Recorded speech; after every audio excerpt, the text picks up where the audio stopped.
He swore he never loved her, but 5 years later, the billionaire CEO found out she'd been hiding the one truth he could never walk away from. He hadn't meant for his voice to rise, but when it did, it tore through the room like shattered glass. "I don't love you. I never loved you." The words seemed to echo long after he said them, bouncing off the polished walls of his penthouse office and striking Emma harder than any physical blow ever could. William Hunter stood tall and unyielding behind his desk, his blonde hair perfectly styled, his icy blue eyes colder than she had ever seen them. He looked every bit the untouchable CEO the world admired, ambitious, brilliant, unstoppable, but at that moment he felt like a stranger wearing the face of the man she loved. Emma's breath tangled in her throat as she stared at him, unable to process the cruelty in his expression. They had fought before, small arguments, occasional misunderstandings, but this was different. This was something final, something destructive. Her heart hammered painfully as she tried to understand what she did wrong, which moment, which word, which misstep had pushed him to say something so devastating. She had worked late preparing the presentation he needed, she had stayed by his side through every exhausting month of expansion, she had given him everything she had to give. How could he throw their entire relationship away like it meant nothing? She opened her mouth to speak, but her voice failed her. Instead, she watched as William exhaled sharply, as if she were a problem he finally chose to eliminate. He turned away from her, his gaze fixed on the city skyline beyond the glass, refusing to meet her eyes. The dismissal in his posture was unmistakable. "This isn't working anymore," he added, but this time his tone was cold and controlled, like he was reading off a script. "You knew it couldn't last. You and I, we were never meant for anything serious. Never meant for anything serious." The words hit harder than the initial blow. She blinked rapidly, fighting back tears she refused to let him see. She wouldn't let him watch her collapse. Not him. Not after everything. Her knees wobbled, but her pride steadied her enough to step backward. She wanted to ask if this was another one of his impulsive decisions, one of his defenses when overwhelmed. She wanted to ask if stress was clouding his judgment, if he was lashing out because of the failed negotiations earlier that day. She wanted to ask if he truly felt nothing for her after all this time. But she already had her answer. It hung in the air, sharp and merciless. William finally turned back toward her, but there was no remorse in his features. He simply looked tired. Annoyed. As if ending things with her was an inconvenience, not a tragedy. "You should go," he said, his voice steady, almost bored. "This is for the best." For the best. Whose best? Certainly not hers. Her throat tightened painfully. She turned without another word, afraid that if she stayed even a second longer, she would break in front of him. She held her head high as she crossed the room, though every step felt like wading through cement. Her heart thudded in her ears as she reached the elevator, pressed the button with shaking fingers, and stepped inside the moment the doors opened. She didn't look back. If she did, she feared she would crumble. The elevator doors slid shut, sealing off the last image she would have of him, a man she had loved for years, standing like stone, arms crossed, face emotionless, offering nothing, not explanation, not apology, not even farewell. The moment she stepped outside into the crisp evening air, the tears finally spilled, hot and uncontrollable. She wrapped her arms around herself, walking as fast as her legs would allow, trying to outrun the pain crawling up her chest. She didn't know where she was going. She just needed to get away, from the building, from the memories, from the life she'd built around him. Her phone buzzed once in her pocket. She didn't look. She knew it wasn't him. He wouldn't call. He wouldn't chase. He had made that painfully clear. By the time she reached her apartment, her body was shaking uncontrollably. She sank to the floor by the door, hugging her knees to her chest, her sobs echoing through the empty space. The world she had built, built around him, had collapsed in a matter of minutes. She cried until she had no tears left. And then she cried more. Hours later, when exhaustion finally dragged her into a restless sleep, she still heard his voice echoing in her mind. "I don't love you. I never loved you." She didn't know it yet, but life had already begun rewriting her future in ways neither of them could imagine. Because 2 weeks later, holding a trembling hand over a positive pregnancy test, she realized the truth William would spend the next 5 years regretting. She hadn't walked away alone. The mornings in the small town were always quiet, washed in soft gold as the sun rose over the rooftops, and for Emma those early hours had become the safest part of her day. After leaving the city behind 5 years ago, she had created a new world for herself, one built not from ambition or heartbreak, but from necessity, resilience, and the fierce love of a mother who had started over from nothing. When she first arrived in Brookside, a sleepy town tucked between hills and old forests, she carried little more than a suitcase, a trembling heart, and a secret that terrified her as much as it strengthened her. She was pregnant with twins, alone, and certain that no one from her past would ever come looking for her. The first months had been brutal. She battled morning sickness, worked part-time at a bakery to save money, and rented a tiny studio above a hardware shop because it was the only place she could afford. She woke up every day to the same thoughts: fear of the future, grief over the past, and the ache of knowing that the father of her unborn children believed she meant nothing. But each time she placed a hand over her stomach, feeling the faintest flutter of life, courage replaced fear. She whispered promises to the 2 little hearts growing inside her, telling them she would give them everything she could, even if she had to do it alone. By the time the twins were born, she had already named them Liam and Oliver.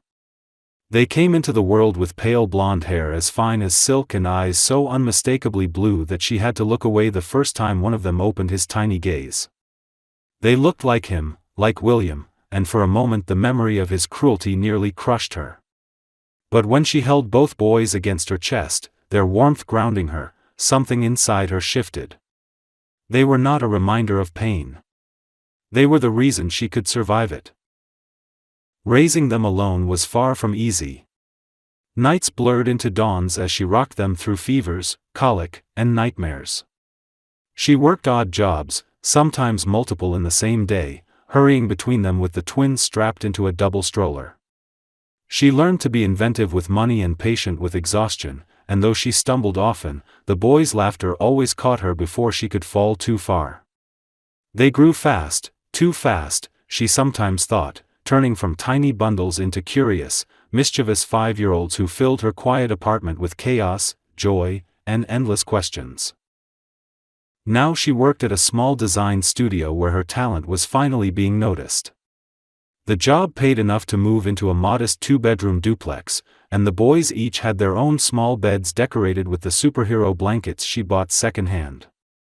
They woke her up every morning by climbing on her, asking whether it was Saturday yet or if they could have pancakes for breakfast even though it was Tuesday. Emma had become an expert at braiding hair for the little girls of the building, patching torn knees in jeans, and improvising bedtime stories that made her sons fall asleep giggling.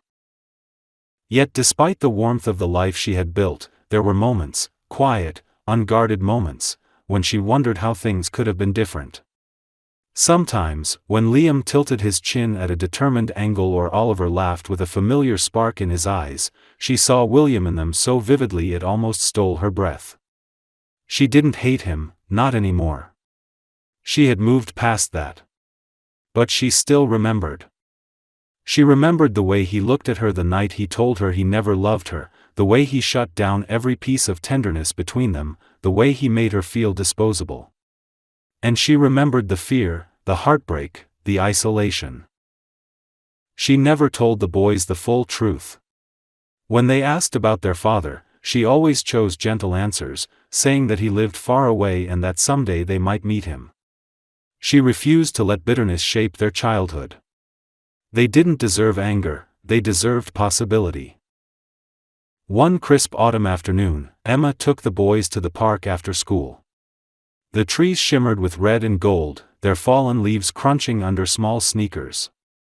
Liam ran ahead chasing a squirrel, while Oliver clung to her hand and asked why birds didn't wear sweaters. She laughed, brushing a leaf from his blonde hair, grateful for simple moments that reminded her she had done something right. As she watched the boys play, she felt a wave of pride. She had survived heartbreak, poverty, fear, and loneliness. She had raised two beautiful, kind, bright little boys whose smiles could mend any old wound. She had built a life without the man who abandoned her, and she no longer felt that sharp sting of inadequacy he had once carved into her. But fate, she knew, was unpredictable. Life had a way of repeating its lessons, bringing unresolved pieces back to the surface. She didn't know yet that her past had already found her. That somewhere miles away, a man with the same blue eyes as her son's had just learned a truth that would shake the ground beneath both of their lives. And that everything she thought she had healed from was about to return, not to break her again, but to confront the very history she believed was gone forever. 5 years had turned William Hunter into a man almost unrecognizable from the arrogant, sharp-tongued executive he once was. Success had never left him, his company thrived, his reputation soared, and his wealth multiplied, but none of it felt like an achievement. It all tasted like ash. He went to meetings, negotiated contracts, delivered speeches, but everything felt mechanical, as if he was moving through life with someone else's hands. The fire that once fueled him had dimmed, and no amount of accomplishment could ignite it again. People whispered that he had grown colder since the breakup, that no one fully understood, that something in him had hardened in a way even ambition couldn't explain. But no one knew the truth. Even he didn't know the full truth yet. It happened one quiet evening when he stayed late at the office, avoiding the emptiness of his penthouse. His assistant had left hours ago, and the building was nearly silent, save for the hum of the city outside the glass walls. He had been sorting through archived folders when he stumbled upon a digital file labeled with a name he had tried to forget, Emma Brooks. The shock of seeing her name hit him so hard that he froze with his hand still hovering over the mouse. He shouldn't have opened it, he told himself that, but his fingers clicked before he could stop them. The screen filled with old messages, some short and practical, others warm and packed with memories. Her laughter written in words. Her encouragement during stressful months. Her dreams for their future. Their future. The one he shattered in a moment of anger he still couldn't rationalize. He scrolled through messages he barely remembered writing and ones he had never deserved to receive. Each line tightened something inside his chest until the pressure became almost unbearable. He remembered the fight, the sharp edge of his frustration, the fear of commitment he never admitted to himself, the way he lashed out at the one person he actually cared about. He had convinced himself that ending things was easier than being vulnerable, easier than letting her see how deeply he felt for her. So he had weaponized his fear. He had turned it into cruelty. And she had taken every hit with more dignity than he deserved. As he read her messages, he realized he could no longer lie to himself. He hadn't ended things because he didn't love her. He had ended them because he loved her too much, and the possibility of losing her in the future terrified him more than anything. But by pushing her away, he had created the exact loss he feared. His heart slammed painfully against his ribs as the truth settled over him like a weight. He had destroyed the best part of his life. He shut the laptop abruptly, but the memories didn't fade. Sleep refused to come that night. Neither did the next. Each time he closed his eyes, he saw her face, hurt, betrayed, confused. The expression she wore when he told her he never loved her haunted him. It had 5 years ago, and it haunted him still.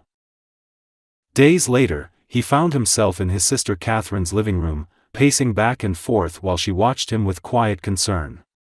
Catherine had always been his moral compass, the one person who saw through the polished surface he presented to the world. When he finally confessed the guilt he had buried for years, she listened without interrupting, letting him unravel the truth piece by piece. When he finished, she sighed softly. "Will, you need to find her," she said gently, though her voice held a firmness that made him stop pacing. "Not because you expect forgiveness. You may never get that.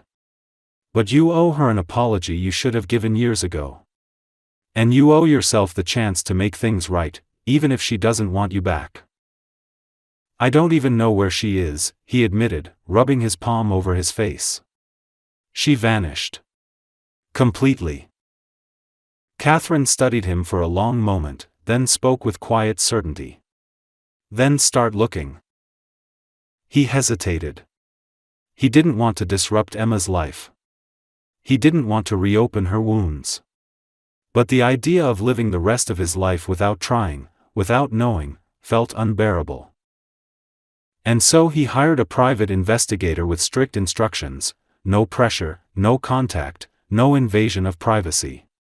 Just information. Just enough to find her and ask for a conversation. It took 2 weeks, during which he barely slept and often found himself staring at the city from his office window, wondering if he deserved even the chance to speak to her. Then, one morning, his investigator placed a folder on his desk. William stared at it for several minutes before he finally opened it. The first page contained a photograph. It was a simple snapshot taken in daylight, the kind captured accidentally rather than posed. But the moment he saw it, the ground shifted beneath him.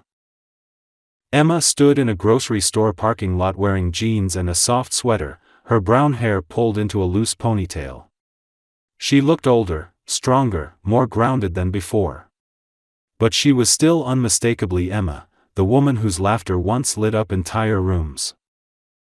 But it wasn't Emma alone that stole his breath. 2 boys stood beside her, each holding one of her hands. 2 small boys with blonde hair so pale it glowed under the sun and eyes so piercingly blue that even from a distance he could recognize the shape, the color, the depth. His features. His blood. His son's. The photograph slipped from his fingers as shock crashed into him so forcefully that he had to grip the edge of his desk to stay upright. His pulse roared in his ears. His lungs tightened. He stared at the image again, unable to blink. Twins. 5 years old. Born months after she left. His children. A raw, strangled sound escaped him, something between a gasp and a broken plea. Every wall he had built around his heart shattered. Guilt, regret, longing, grief, and overwhelming disbelief pummeled him all at once. He hadn't just lost Emma. He had lost 5 years of fatherhood. 5 years of first words, first steps, first birthdays. 5 years of loving 2 children he never knew existed. His voice cracked as he whispered the truth that changed everything. "Oh God, what have I done?" He didn't know how he would face Emma. He didn't know whether she would ever let him near her again. He didn't know what she would say when she realized he had finally learned the truth. But he did know one thing with absolute certainty: nothing would keep him from trying to make it right. Not time. Not guilt. Not even her anger. Because for the first time in years, he finally understood what mattered. And he wasn't going to run from it ever again. Emma had always loved the small town's Saturday mornings, when families filled the park and children chased each other between the old oak trees, but on that particular morning her world shifted long before she realized it. She had taken Liam and Oliver to feed the ducks after breakfast, a tradition they adored, and the boys were already racing toward the pond with their little paper bags of breadcrumbs clutched tightly. She followed them with a smile, her hair tied in a loose ponytail, her jacket unzipped against the mild breeze. For a while, everything felt perfectly ordinary. The sun shimmered on the water, the boys laughed as ducks waddled up to them, and Emma felt a little of her stress melt away. She didn't notice him at first. He stood far behind, half hidden by the trees, his gaze fixed on her as if he weren't entirely convinced she was real. William had arrived earlier than he intended because something in him refused to wait any longer. The photograph of Emma and the boys had replayed in his mind over and over, and he had barely slept since he saw it. He told himself he would approach her carefully, gently, not wanting to startle her or cause a scene, but the moment he saw her in the flesh, saw her laughing, saw her alive and safe, every intention he had unraveled into raw emotion. He stayed frozen for several long seconds, drinking in the sight of her. 5 years had changed her, but not in the ways he feared. She carried herself differently, stronger, steadier, and the softness in her eyes was tinted with a maturity he realized she must have earned the hard way. She was more beautiful now than he remembered, not because of appearance but because she radiated something he had lost long ago, peace. Then he saw the boys. His sons. They stood on tiptoes by the pond, tossing crumbs with proud little gestures, their blonde hair catching the sunlight like strands of gold. Their bright blue eyes lit up each time a duck came close, and their laughter echoed across the water. The sight struck him so sharply that his breath stumbled. He had no memories of them at this age, no first words, no first steps, no nights comforting them, no birthdays, no tiny hands gripping his finger. He had missed everything. And he knew the fault was entirely his. He didn't remember walking toward them. His body moved on its own, drawn to them by a force stronger than reason. The closer he got, the more his heart pounded, not with fear but with a desperate, aching hope. Emma finally noticed footsteps behind her and turned, expecting maybe another parent or someone passing by. Instead, her gaze collided with his, and for a brief second time seemed to shatter around them. Her entire body froze, her breath catching in her throat as if she'd been struck. She stared at him, wide-eyed, her expression flickering between disbelief and dread. The paper bag of crumbs slipped from her fingers and landed softly in the grass. William stopped several feet away, afraid to get any closer without her permission. She looked like she might run. She looked like she might collapse. He felt his own knees weaken. His voice came out strained, rough, trembling around the edges. "Emma." She didn't respond. She couldn't. Her heart was hammering so loudly she barely heard anything else. For 5 years she had imagined what she would do if she ever saw him again: yell, cry, turn away, throw something, maybe all of those things, but now that he stood in front of her, flesh and blood and overwhelmingly familiar, every practiced reaction dissolved into numbness. Liam tugged at her sleeve, confused by her stillness. "Mommy? Who's that man?" William's breath hitched. The word "man" cut deeper than she could have known. He swallowed hard, his eyes flicking to the boys for the first time at such a close distance. Their faces were unmistakable. There was no room for denial. His own features stared back at him through two small, curious expressions. He looked at Emma again, and the pain in his eyes was no longer subtle, it was raw, heavy, almost pleading. "Are they?" He stopped, swallowed, tried again with a softer voice. "Are they mine?" Emma closed her eyes for a moment, gathering strength. She wanted to scream, to run, to protect her children from a past that had once shattered her. But she also knew she couldn't lie. She opened her eyes, met his gaze, and forced the truth out, her voice barely above a whisper.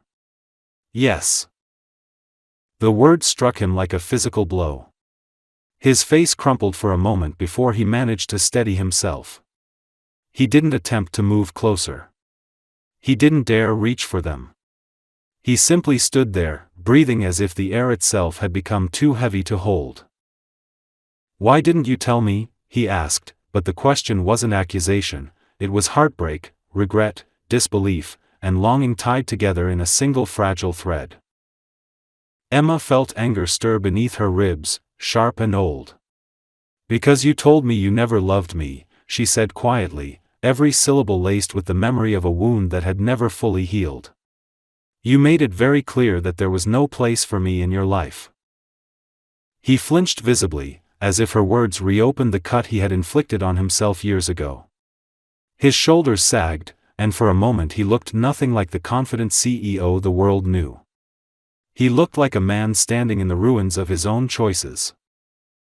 The boys watched them silently now, sensing something heavy between the adults. Liam, ever the brave one, took a small step forward and asked, "Mommy, are you okay?" Her heart twisted. She forced a smile for her sons and nodded, brushing Liam's hair back gently. "Yes, sweetheart. Everything's fine." Even though nothing felt fine. "Not yet."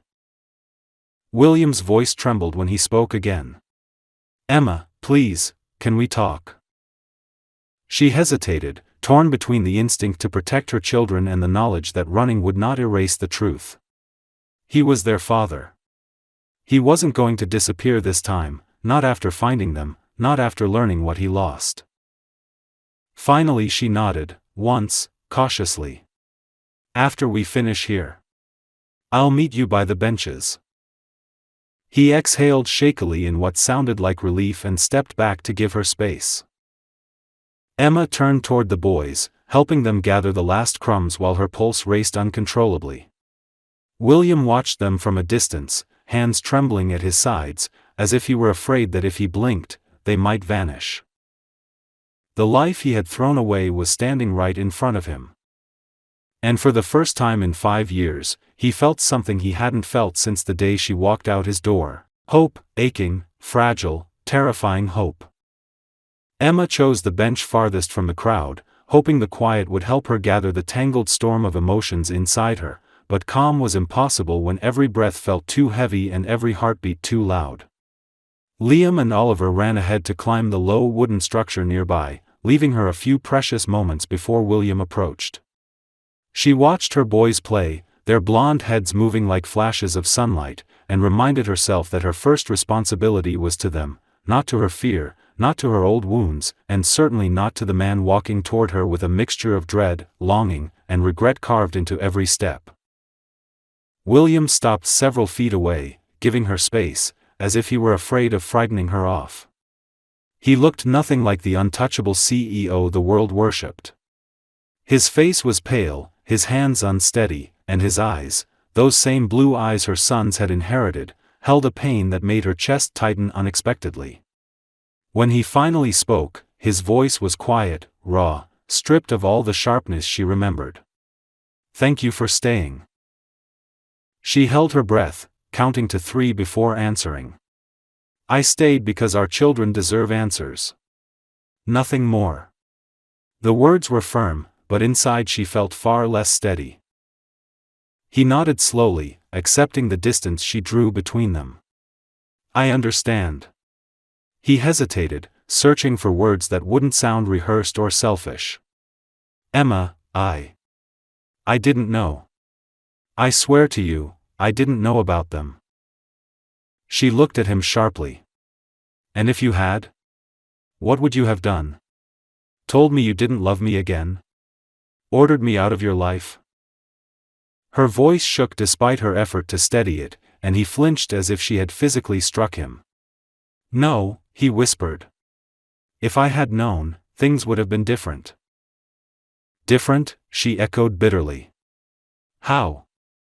Would you have suddenly decided you loved me?" He closed his eyes, the guilt thickening around him. "Emma, I never should have said what I said. I knew it the second the words left my mouth, but by then you were already gone. I was a coward, terrified of losing you, so I pushed you away before you could leave me first.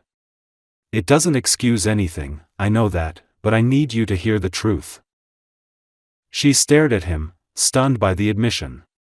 She had imagined this conversation 1,000 times, but none of the versions in her mind included him confessing fear instead of indifference. Her heart twisted painfully, both relieved and furious. "You don't get to rewrite the past," she said quietly. "You don't get to appear 5 years later and expect me to understand." "I don't expect anything," he said quickly. "I came here to ask for a chance to make things right. Not with you, if you don't want that, but with them." His gaze shifted toward Liam and Oliver, who were now laughing on the slide. The sound made something inside him tremble. I want to know them. I want to be part of their lives. I want to be their father, even if it takes years for them to accept me. Emma followed his gaze. The boys were blissfully unaware of the hurricane unfolding a few feet away from them. She knew this moment was inevitable. She had promised herself that if the day ever came, she wouldn't stand between her children and the truth. But wanting to do what was right didn't erase her fear. I don't know if they're ready, she said, her voice weakening. They're so young, and this is a lot. I'll move slowly, he said immediately. However you think is best. I'll follow your lead. She blinked, surprised by how gentle he was, how uncharacteristically patient. It was the first time she had ever seen him without his pride standing like armor between them. He looked like a man who had already been punished by life far more than she ever could punish him. Why did you even look for me? She asked suddenly, unable to keep the question inside. You said you didn't love me. You pushed me out of your life. He held her gaze for a long, heavy moment. Because I've spent 5 years regretting the worst mistake of my life, he said quietly. And when I saw your name again, when I remembered everything I lost, something inside me broke. I had to know if you were okay. And then I saw the boys. His voice cracked. Emma, they look exactly like me. I couldn't breathe when I realized it. Her throat tightened painfully.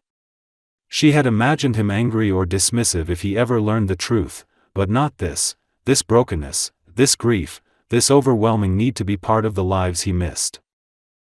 She looked away, staring at the ground, unsure of how to handle the vulnerability coming from the man who once acted like he had none. William, I don't know if I can trust you, she whispered. You hurt me in ways you'll never understand. I know, he said softly. And I'll spend the rest of my life proving I won't hurt you again. A long silence stretched between them, filled only by the distant chatter of families and the rustling of leaves.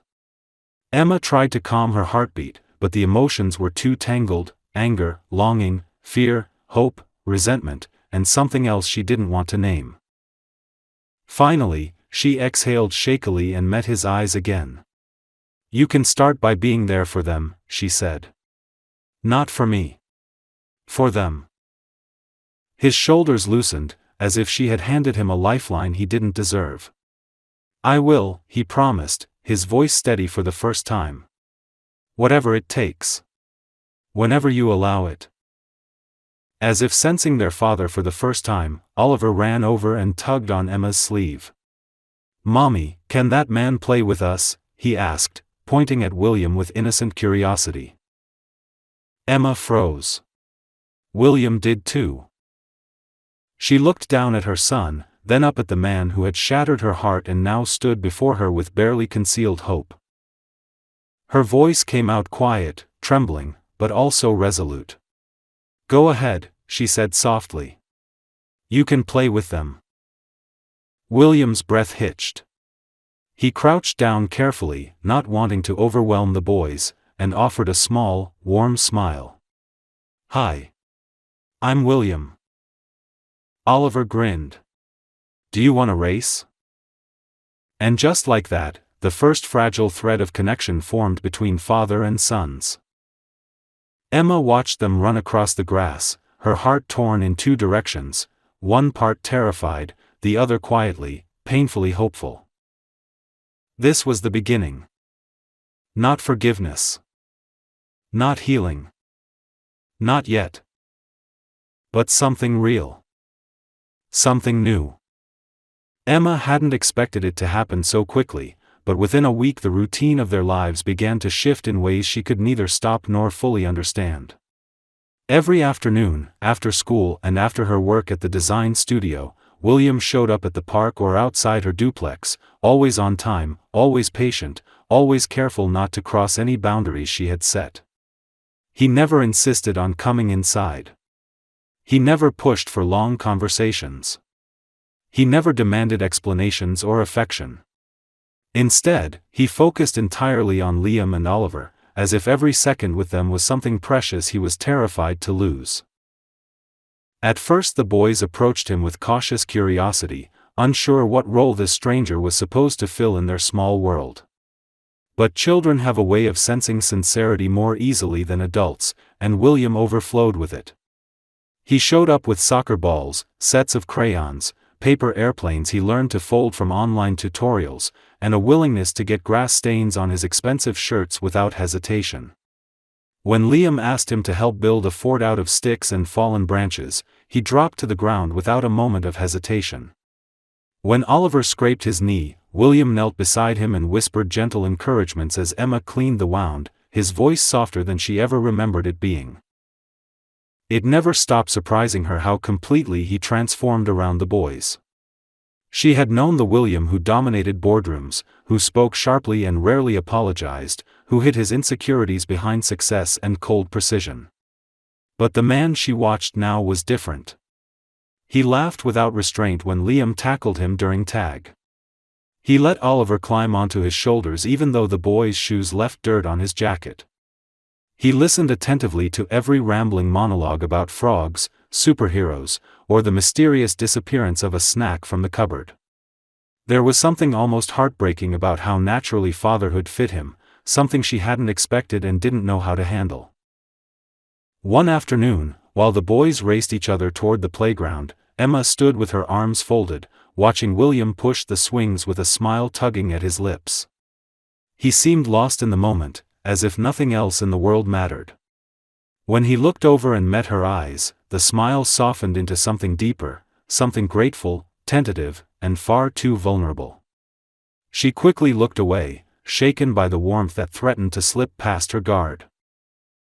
Later that evening, after the boys were buckled into their car seats and drifting toward sleep, William lingered by her car door, uncertain if he was allowed to speak.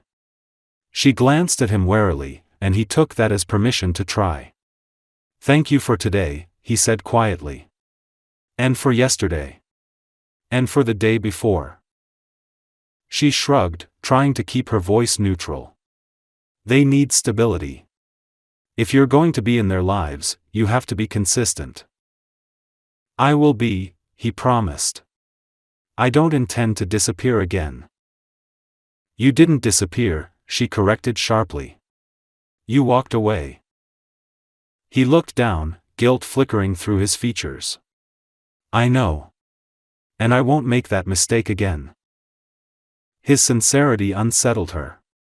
She didn't know how to navigate this version of him, the one who admitted wrongdoing, apologized without defensiveness, and looked at her as though he carried 5 years of regret on his shoulders. She didn't trust him, not yet, maybe not ever fully, but something inside her recognized that he was trying. Over the next weeks, she saw the effort in every small gesture. He adjusted his work schedule without hesitation, canceling meetings or rearranging calls so he never missed an afternoon with the boys. He learned their favorite foods, their favorite cartoons, the way Liam hated loud noises and Oliver hated the dark, the exact shade of blue that made them both smile, and the fact that they needed stories before bed to fall asleep peacefully. Sometimes he stayed late enough to read to them, standing awkwardly in the doorway while Emma monitored every word, every tone. He never overstepped. He never assumed.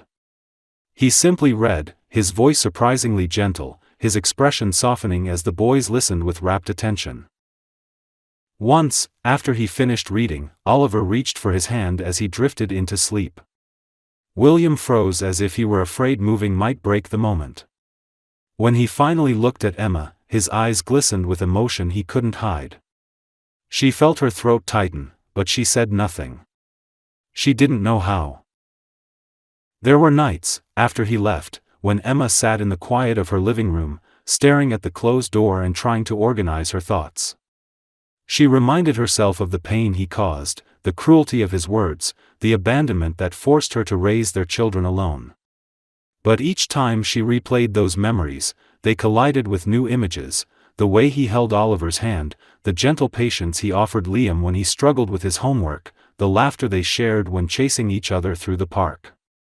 Her emotions became a tangled knot she couldn't untie. One particularly cold evening, he arrived late, only by a few minutes, but she noticed the panic written across his face as he hurried toward them. Before she could question it, he said, "I'm sorry. Traffic was bad, but I should have left earlier. I didn't want them to think I wouldn't come." The plea in his voice cracked something inside her. She had never heard him sound afraid before. Not even during high-pressure deals or moments of crisis. Yet now, faced with the possibility of disappointing two small boys, he looked utterly undone. "They wouldn't have," she said softly before she could stop herself. "But, thank you for caring." He exhaled slowly, relief washing over his expression. "I care more than you know," he murmured. She looked away quickly, unable to withstand the weight of his words. As autumn stretched into winter, Emma found herself at a crossroads she hadn't expected. She saw the boys grow more attached to him each day. She saw William change, not superficially but fundamentally. And she saw her own walls begin to shift, not crumble, but move ever so slightly, as if making tentative room for the possibility she had sworn she no longer wanted. One snowy afternoon, after William helped the boys build a lopsided snowman in the yard, Emma watched him from the window.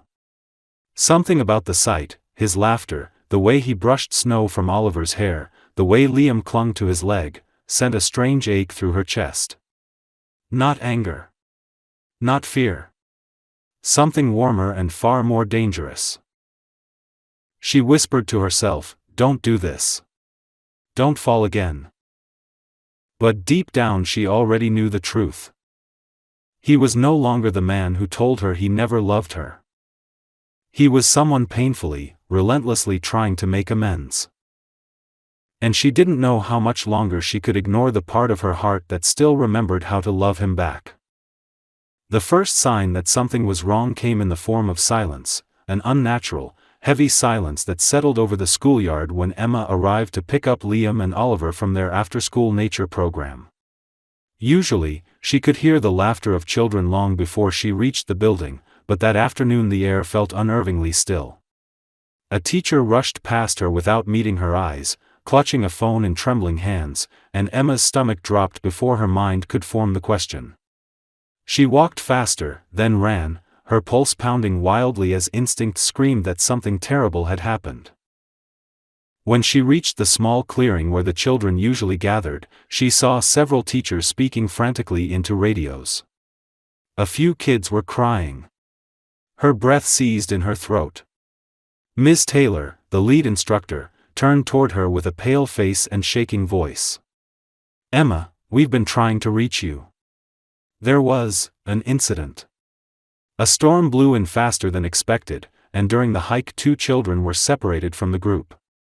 She hesitated, her eyes wet with fear. "It's Liam and Oliver." The world tilted violently. Emma's knees nearly gave out, and she had to grab a nearby railing to stay upright. Her voice cracked, barely recognizable. "No. No, that's not possible. They're careful. They listen. Oliver always holds his brother's hand, how could this happen?" "We alerted the park rangers," Ms. Taylor said quickly. "The search is starting now." But Emma didn't hear the rest. Something inside her snapped upright, fueled by sheer terror, and she ran toward the forest entrance with no plan, no sense of direction, nothing but the primal instinct of a mother searching for her children. She didn't feel the cold, the twigs cutting her ankles, or the branches whipping her face. Panic clamped around her chest, crushing every breath. Images of Liam shivering in the dark or Oliver calling her name with no answer filled her mind until her vision blurred. She shouted their names into the trees, her voice breaking again and again. She didn't care who heard her or how desperate she sounded. Every second she couldn't see her children felt like a second stolen from her life. She didn't know how much time had passed when she heard rapid footsteps behind her. She spun around, ready to scream at whoever tried to stop her, but then her eyes met his. William. Breathless. Wild-eyed. Terrified. Emma, he gasped, running to her so fast he almost stumbled. I got the call. Where are they? Her lips trembled, her entire body shaking. They're lost, she choked out, her voice cracking under the weight of the word. William, they're somewhere out there. I can't find them. I can't.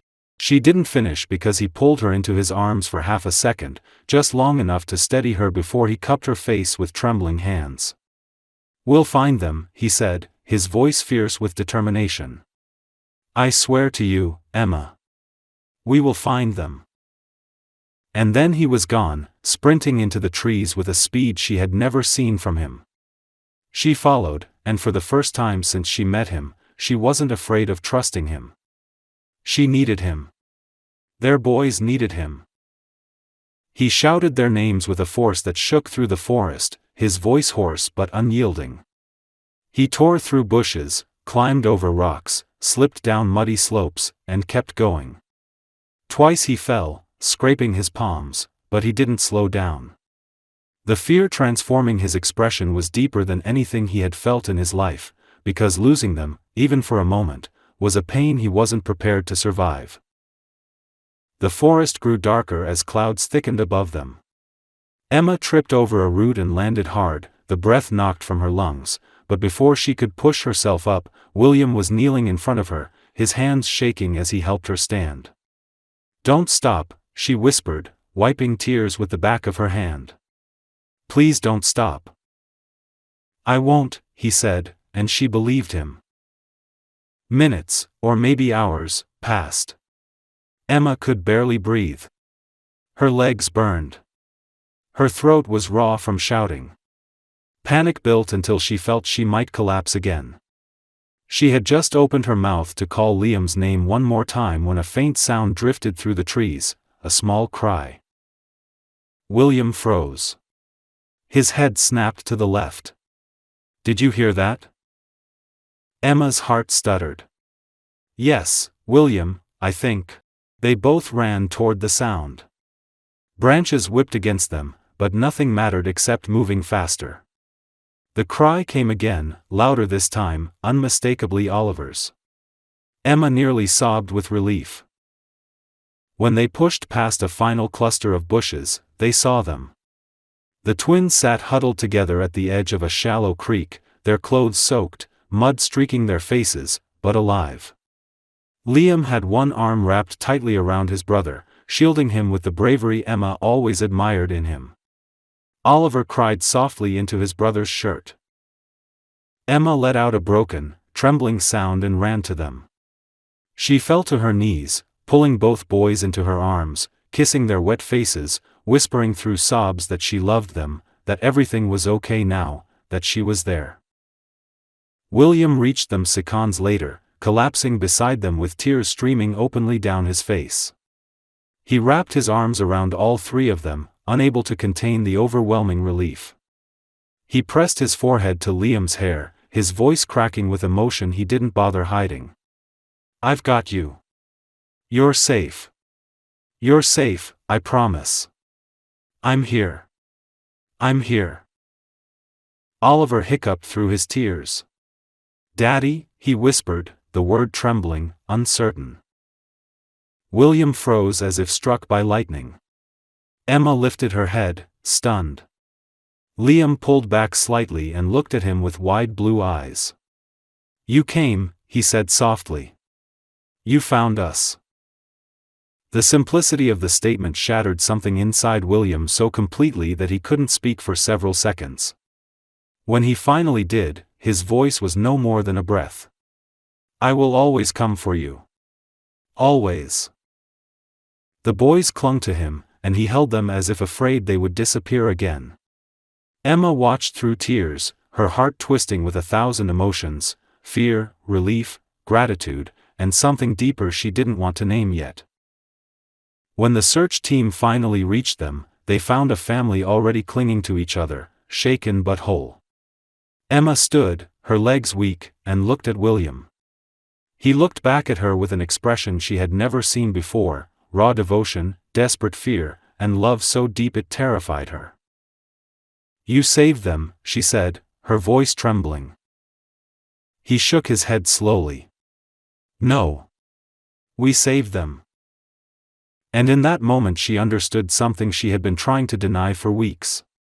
She wasn't looking at the man who had broken her heart 5 years ago. She was looking at the man who had just run through a storm to save their children. A man who would burn down the world before letting anything happen to them. A man she might one day be able to trust again. Maybe even love again. But for now, all she could do was whisper, "Thank you," and allow herself the fragile comfort of knowing she wasn't alone anymore. In the days that followed the rescue, the world around Emma seemed to move in softer colors, as if the universe itself had exhaled after holding its breath for too long. The terror of losing Liam and Oliver still lingered in her mind like a bruise, dark and painful when touched, but every time she saw the boys laugh or sleep peacefully or run into William's arms at the slightest opportunity, something warm and healing rose to the surface. She tried to fight it, tried to cling to the memory of his rejection, the sharpness of his words, the years of loneliness, but those memories felt strangely distant now, overshadowed by the man who had thrown himself into the forest without hesitation, who had screamed their sons' names until his voice cracked, who had held them with a trembling devotion she couldn't deny. After the ordeal, William didn't push for anything. He didn't try to talk about feelings or ask for forgiveness or even mention the terror he himself had gone through. Instead, he spent every free moment with the boys, quietly easing into their routines as if he had been there their whole lives. He attended school meetings with Emma, brought snacks for their class, helped Liam build a complicated dinosaur puzzle, and taught Oliver how to fly a paper airplane more than 10 feet. In the evenings, after the boys fell asleep, he would step out onto the porch of Emma's duplex, hands shoved into his pockets, and wait for her to either join him or send him away. She never sent him away. Not once. One night, when the air was warm enough to sit outside without jackets, Emma stepped onto the porch holding 2 mugs of tea. She hadn't intended to bring him one, but something about the quiet night and the way he stood under the dim porch light made her heart soften in a way she no longer tried to resist. He turned when he heard the door open, surprise flickering in his eyes when she extended one of the mugs toward him. He accepted it gently, like it was something fragile. For a moment, neither spoke. They stood side by side, watching the faint glow of street lamps and listening to the distant chirping of crickets. It was peaceful, almost too peaceful, leaving Emma with the unsettling sense that something important hovered between them, waiting to be acknowledged.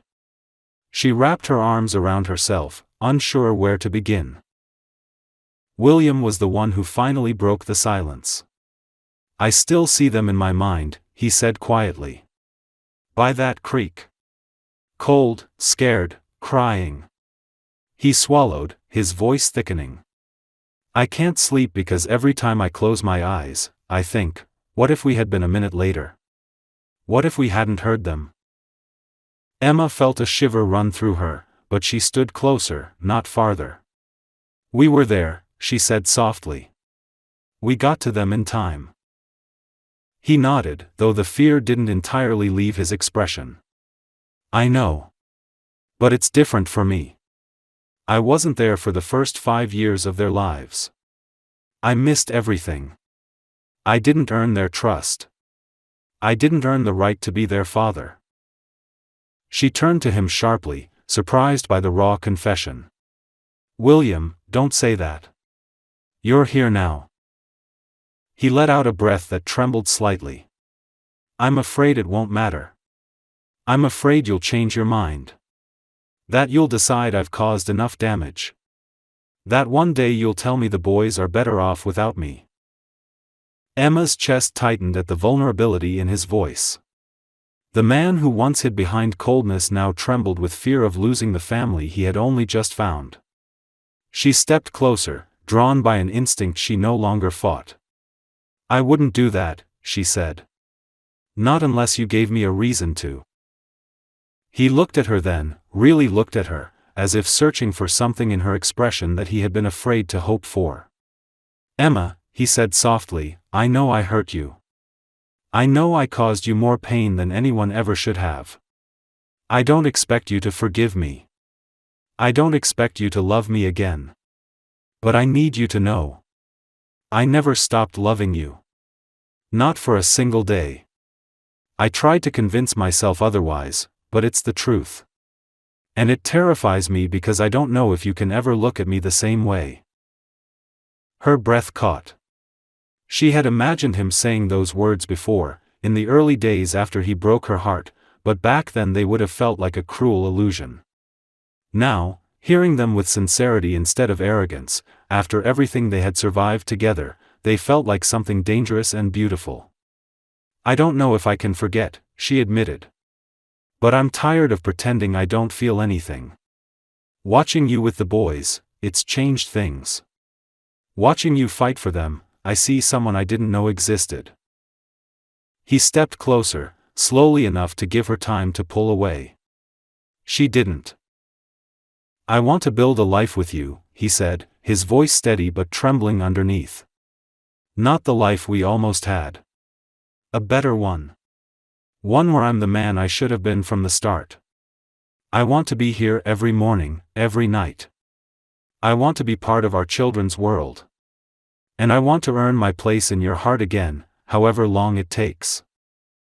Tears welled in her eyes, not from sadness, but from the overwhelming realization that she believed him. After 5 years of silence and heartbreak, after fear and anger and loss, she believed him. She took a shaky breath and whispered, "Then don't rush me. Let me come to you in my own time." His shoulders relaxed, and his expression softened with palpable relief. "I'll wait as long as you need," he said. "Even if it's forever." She let out a soft laugh, though her voice wavered. "It won't be forever." The porch light flickered above them, and in that small, fragile moment, something between them shifted permanently, almost imperceptibly, but undeniably. William reached out gently and tucked a strand of hair behind her ear. She didn't stop him. Inside the house, Liam stirred in his sleep and murmured something unintelligible. Emma turned toward the sound, instinctively ready to go to him, but William touched her arm gently. "I'll check on them." She let him go. She watched him disappear inside, watched the man who once broke her become the father she always hoped he could be. And as she stood alone on the quiet porch, listening to him whisper softly to their sons, she felt something inside her heal, not completely, not instantly, but deeply enough that it no longer frightened her. When he came back outside, he hesitated at the doorway. "They're okay," he said. "Sleeping." Emma nodded, then stepped toward him without overthinking the impulse. He seemed startled when she rested her forehead lightly against his chest, but then his arms lifted slowly, carefully, wrapping around her as if she were made of something precious and fragile. She closed her eyes, letting herself breathe in the warmth of him, the steady heartbeat beneath her ear, the feeling of being held by someone who had fought his way back into her life with sincerity and patience. It wasn't forgiveness. It wasn't a promise. But it was a beginning, a real, fragile, hopeful beginning. "Let's take it one day at a time," she whispered. He tightened his arms around her, his voice trembling with emotion. "One day at a time. I can do that." And as the night settled around them, Emma realized something she had been afraid to accept until now: the man holding her was no longer a reminder of her deepest heartbreak. He was the possibility of a future she never dared to imagine, one built not on perfection but on growth, humility, and love earned the hard way. For the first time in 5 years, she allowed herself to believe that maybe, just maybe, their story wasn't ending. It was finally beginning.